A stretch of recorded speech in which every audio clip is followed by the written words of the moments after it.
Introduction. When a woman is deeply attracted to you but doesn't want to say it outright, her actions will often speak louder than her words. Female desire psychology reveals that attraction isn't always expressed in obvious ways. Instead, it can show up in subtle, almost hidden signals that most men overlook.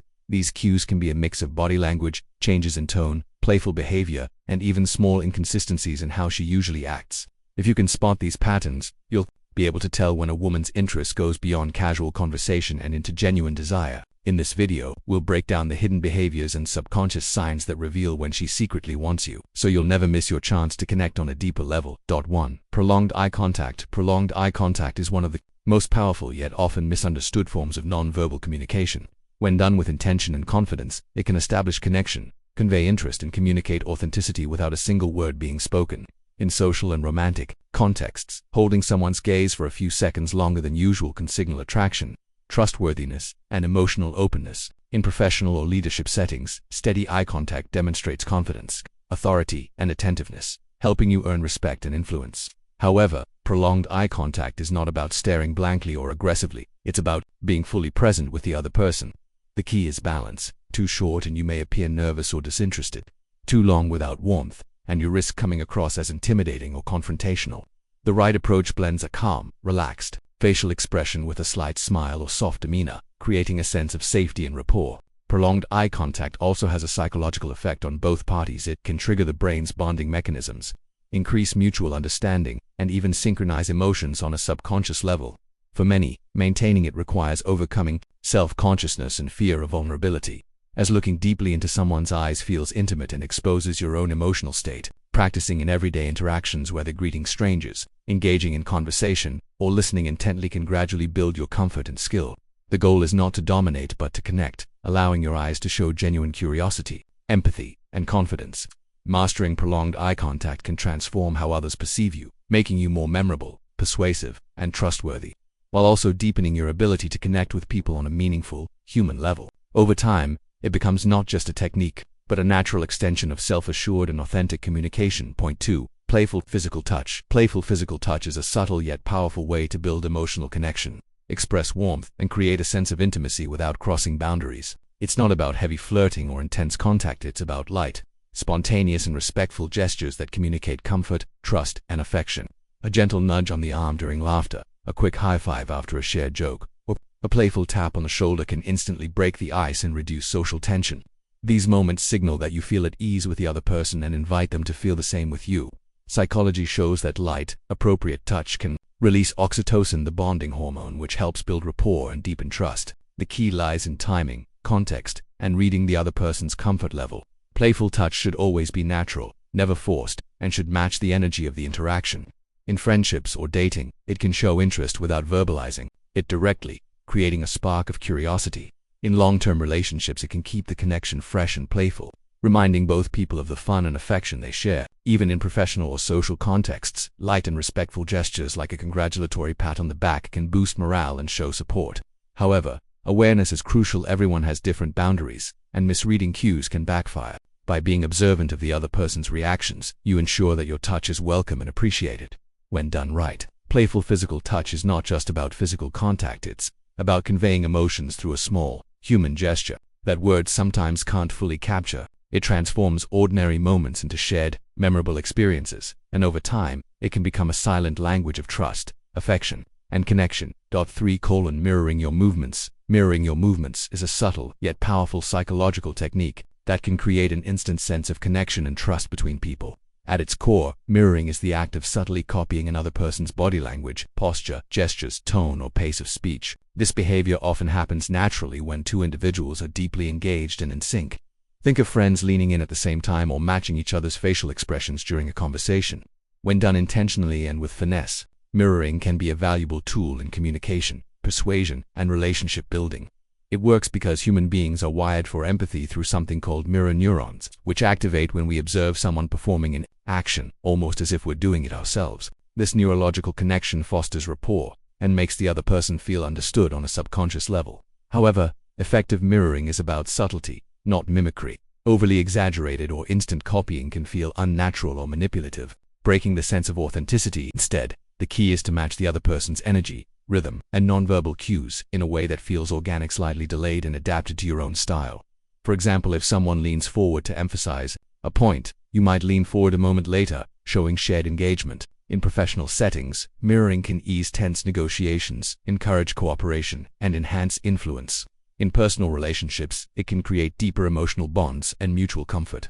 Yet it's important to pair mirroring with genuine listening and empathy, otherwise, it risks becoming a mechanical trick rather than a sincere act of connection. By practicing mindful observation and adapting to the other person's nonverbal world, you can use mirroring to bridge differences, build trust, and make your interactions more impactful and human. 4.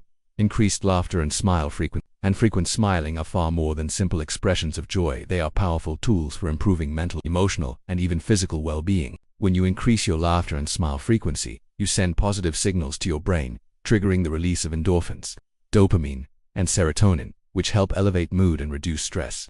This is not just feel-good chemistry. It's a proven biological response that can lower blood pressure, strengthen the immune system, and relax muscle tension. Smiling, even when you don't feel like it, can act as a gentle nudge for your brain to shift into a more optimistic state, making it easier to approach challenges with a lighter, more solution-focused mindset.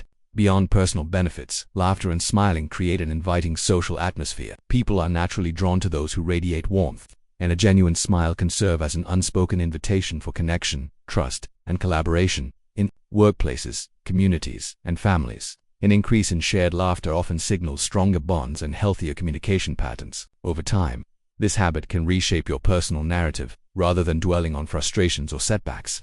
You begin to notice moments of humor, irony, and beauty in everyday life. This doesn't mean ignoring hardship, it means balancing life's challenges with a deliberate choice to seek joy, however small. Practicing this might involve engaging with uplifting people, enjoying light-hearted content, or consciously noting funny moments during your day.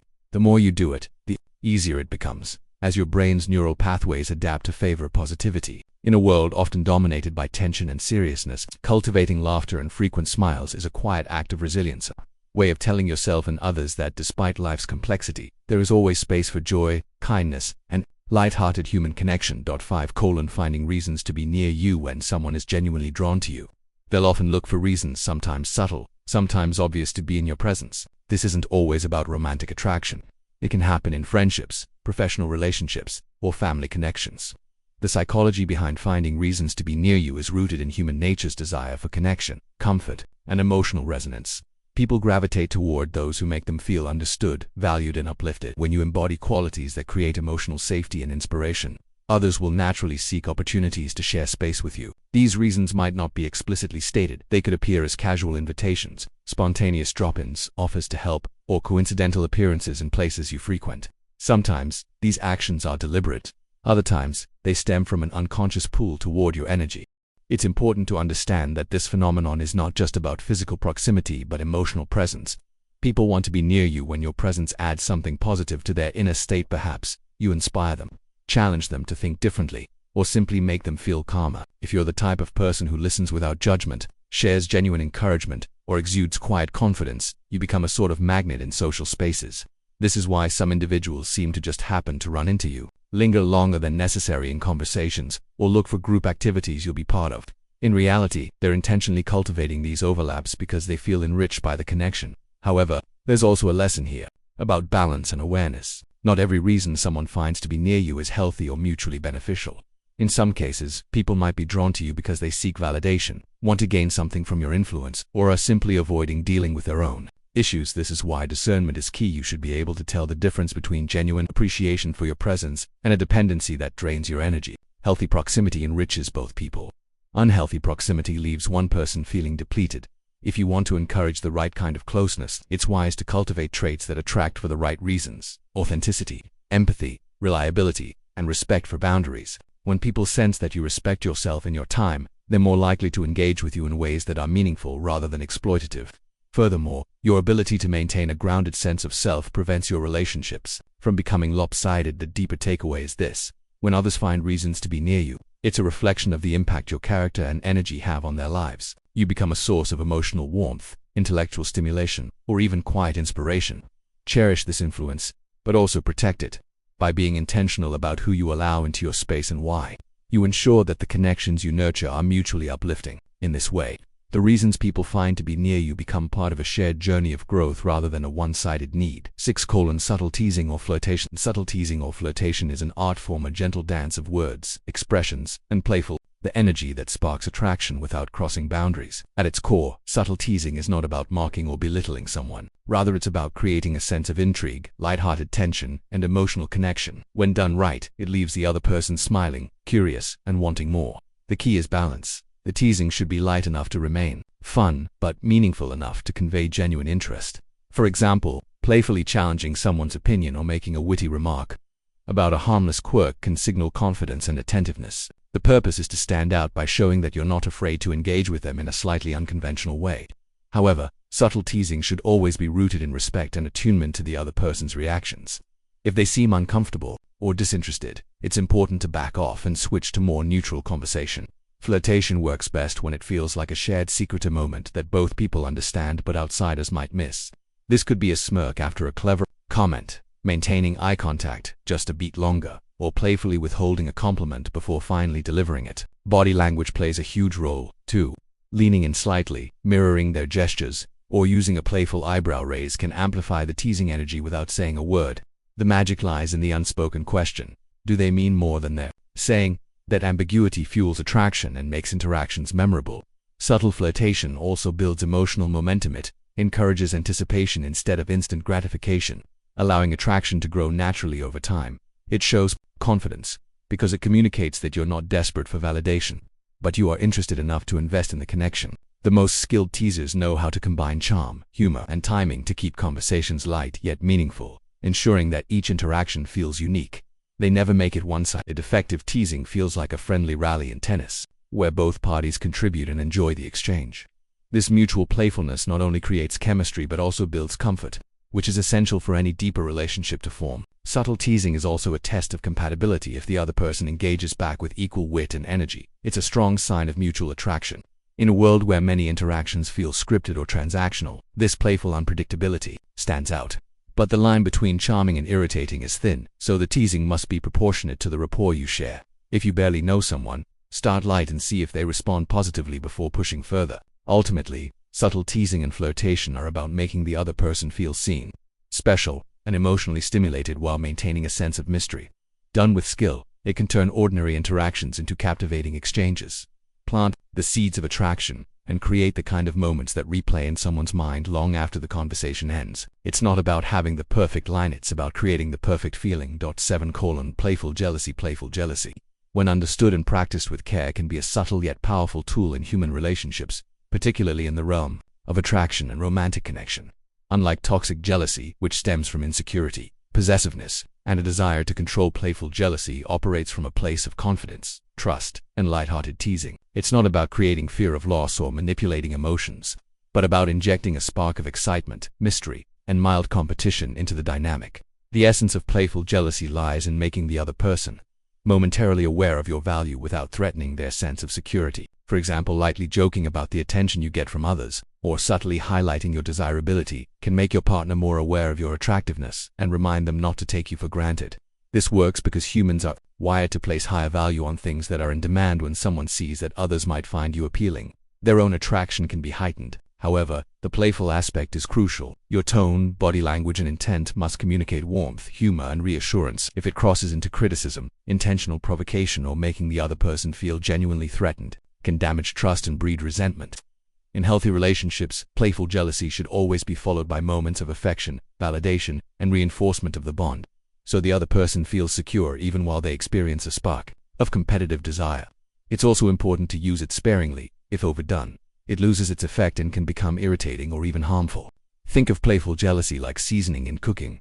Too little, and the dish is bland. Too much, and it's overwhelming. The key is timing and balance. Use it during moments when the connection is already positive, laughter is present, and the bond is solid. For instance, if your partner compliments you, you might reply with a cheeky, careful, or someone else might steal me away, followed by a smile and an affectionate touch. This invites a playful response and can ignite flirtatious energy without any real emotional threat. Ultimately, playful jealousy works best when both people understand the game and enjoy it. It's a dance of mutual attraction that keeps things fresh, fun, and engaging. It reminds both partners that attraction is not static, that each person's value extends beyond a relationship, and that the spark of desire thrives on a mix of comfort and challenge, used wisely. Playful jealousy is less about making the other person jealous and more about making them remember why they chose you in the first place. It's a reminder that you are desirable, dynamic, and worth cherishing, which in turn can strengthen the bond and deepen the romantic connection. When approached with authenticity and respect, this small emotional nudge can be one of the most delightful and harmless ways to keep attraction alive. 8. Lingering goodbyes. Lingering goodbyes are more than just prolonged farewells. They are moments loaded with emotion, hesitation, and unspoken truths. They often happen when parting ways feels too heavy, too significant, or too uncertain to be done quickly. Whether in friendships, romantic relationships, or even brief encounters that touched us deeply, a lingering goodbye reveals the value we place on the connection and the reluctance to let it go. It's not just about physically staying longer, it's about the silent resistance to emotional separation. People often underestimate the subtle psychology behind these moments. A lingering goodbye can stem from love, longing, or fear of finality. Sometimes, it's about savoring the last fragments of shared time, replaying the best memories in your mind as if holding on might preserve them. Other times, it's about postponing an inevitable emptiness that will rush in once the person leaves. In many ways, lingering goodbyes teach us about the human need for closure or the lack thereof. When parting is sudden, the brain struggles to process the emotional shift, but when the goodbye stretches, we allow ourselves a gradual transition, softening the blow. Still, there's a danger in holding on too tightly. If prolonged farewells turn into avoidance of reality, they can lead to emotional stagnation. Part of emotional maturity is learning when to hold on and when to release. Lingering goodbyes can be a beautiful ritual when they are conscious, heartfelt, and mutual.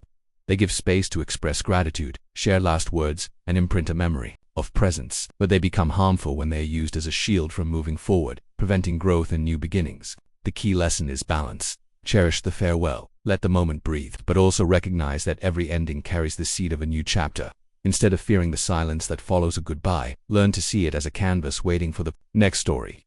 Sometimes, the most loving act is not clinging, but leaving with warmth and dignity. In life we will have countless goodbyes, some casual, others life-changing. Each one shapes us, teaching resilience, acceptance, and the art of letting go.